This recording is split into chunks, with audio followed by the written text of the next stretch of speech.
أعوذ بالله من الشيطان الرجيم. بسم الله الرحمن الرحيم.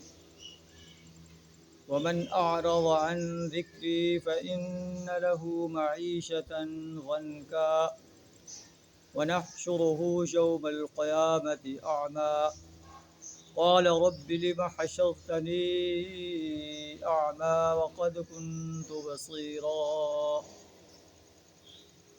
قال كذلك أتتك آياتنا فنسيتها وكذلك اليوم تنسى صدق اللہ العظیم. سورہ طٰہٰ آیت نمبر 124 تا 126 آپ کے سامنے تلاوت کی ہے.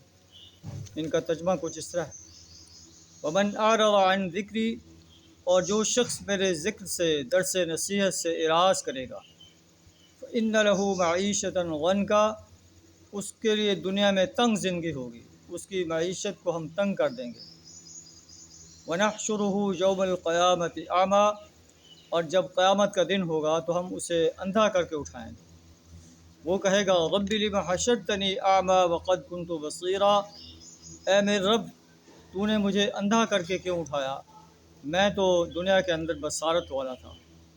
اللہ تعالیٰ فرمائے گا قال كذلك أتتك آياتنا فنسيتها، اس طرح دنیا کے اندر ہماری آیات تیرے پاس پہنچی، تو نے انہیں بھلا دیا. وكذلك اليوم تنسى، اسی طرح آج تجھے بھی بھلا دیا گیا ہے. ان آیات کے اندر اللہ تبارک و تعالیٰ انسان کو خبردار کر رہا ہے کہ میں نے تمہاری نصیحت کے لیے اللہ کا رسول بھیجا ہے، اپنا قرآن بھیجا ہے جو تمہیں ہدایت کا راستہ اور ضلالت کا راستہ واضح انداز سے بتا رہا ہے. اگر اس واضح راستے کو دیکھنے کے باوجود، نبی صلی اللہ علیہ وسلم کی واضح ہدایت کو سننے کے باوجود، قرآن کی بتائی ہوئی واضح ہدایت کو دیکھنے کے باوجود بھی جو شخص قرآنی احکامات سے اعراض کرتا ہے، فإن له معیشۃ ضنکا، اس کی معیشت تنگ ہوگی، چاہے وہ کروڑوں پتی انسان کیوں نہیں ہے، وہ بے سکون رہے گا، اسے سکون نہیں آئے گا. لیکن جو شخص قرآن کی نصیحت پر عمل کرتا ہے، رسول اللہ صلی اللہ علیہ وسلم کی دعوت کو قبول کرتا ہے، وہ چاہے اس کے پاس پھوٹی کوڑی بھی نہ ہو، لیکن اس کے دل کو اطمینان ہوگا کہ میں دنیا میں چاہے تنگی کی زندگی بسر کر رہا ہوں، لیکن آخرت میں اللہ مجھے جنت کے باغات عطا فرمائے گا جن کے دامن میں نہریں بہتی ہوں گی، جن میں ہر وہ چیز ہوگی جو میرا دل چاہے گا. تو اللہ فرماتا ہے کہ اے دنیا کے انسانوں، میرے ذکر سے اعراض کا انجام وہ انتہائی سخت ہوگا.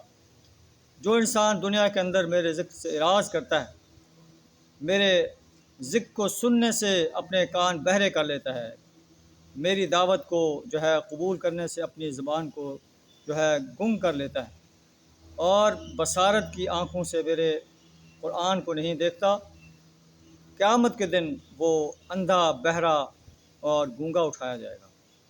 وہ کہے گا کہ اے اللہ تو نے مجھے کیوں اندھا کر کے اٹھایا، وقد کنت بصیرا، دنیا میں بصارت ہو رہا تھا.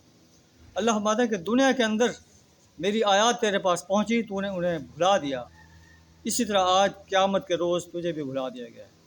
اللہ سے دعا تعالیٰ ہمیں قرآن کی دعوت کو اس کو قبول کرنے، اس قرآن کو صحیح تلفظ، صحیح تجوید کے ساتھ سمجھ کر پڑھنے، اس پر عمل کرنے، اس کی دعوت دینے، اور قرآن جو نظام دیتا ہے اس نظام کو اس سرزمین پر قائم کرنے کے لیے اپنا مال، جان، وقت اور صلاحیت کھپا دینے کی توفیق عطا فرمائے.